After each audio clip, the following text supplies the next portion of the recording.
So that's his golden delicious. Light fruit set this year. Don't know why. And then the Wolf River. Where's your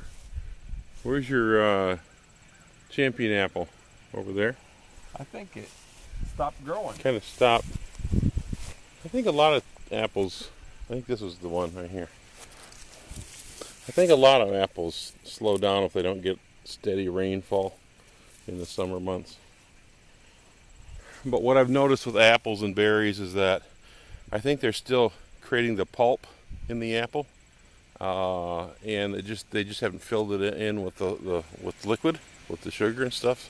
So when you get a heavy rain, then you notice the apple puffs up.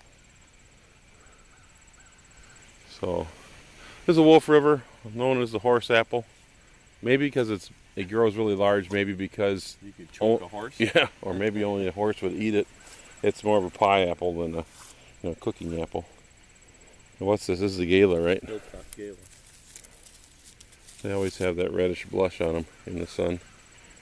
We thin these a lot, and they still give you a lot of apples. If you do not thin your galas, you will get small galas.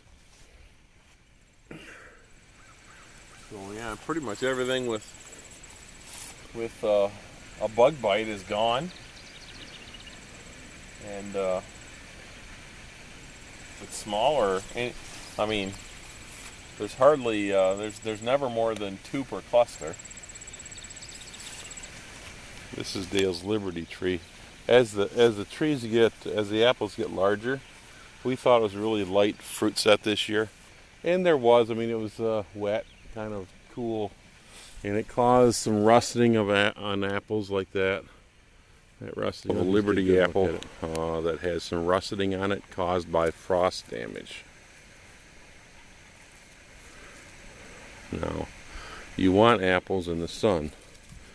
Some apples do redden a little bit early because of the sun. If they don't get as much sun, they're more green.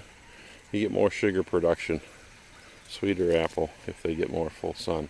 You can actually pluck the leaves around the apple like that to let in the sun. Okay, Dale is propping up his apple trees already. Let me get under this limb. So he put a stake up here, fork stick, to prop it up. This is the proper way to fork up a limb. Let the limb go horizontal before you prop it up. Prop it up horizontally. Some limbs are like this, and people prop it up that way, and then the tips can break off from the load of the apple. So prop it up horizontal, keep it off the ground, keep it off the electric fence, right, Dale? Yeah. I gotta prop up some too at home. I got one limb on the ground laying horizontal already. Here's an update on Dale's Franken tree. It's got Dayton apples. It's also got, looks like Cortland and wealthy apples. No, not wealthy or fortune. What we got? Cortland, McCowan, and Dayton apples. The Dayton are on this limb here. These are a year behind. They'll have apples next year.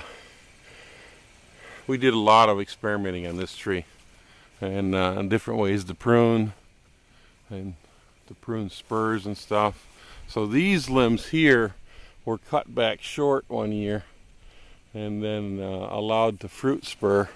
But then we didn't get any fruit on those. We got them out. Oh, here it is.